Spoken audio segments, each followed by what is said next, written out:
Samantala, Idol, sa kaugnay na balita naman, ay tungkol pa rin po sa electricity. Iginiit po ng isang electric power distributor sa Pangasinan ang panganib na dulot ng mga jumper o iligal na koneksyon ng kuryente. Ayon po kay Central Pangasinan Electric Cooperative General Manager Rodrigo Corpuza, hindi umano iminumungkahin na dumipende sa mga nag-aalok na ipakabit na lang sa kontador ng isang bahay upang magkaroon ng kuryente ang isa pang bahay. Maaari umano kasi itong magkaroon ng kapahamakan o pagmula ng kapahamakan, lalo na kung hindi otorisado o eksperto ang gagawa ng pagkakabit ng wire ng kuryente.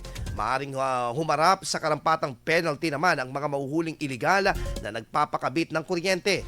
Payo nito na mainam na dumulog na lamang sa electric cooperatives para sa legal na maisagawa ang pagpapakabit ng kuryente ng makaiwas sa aksidente o disgrasya. IFM News. IFM News. IFM News.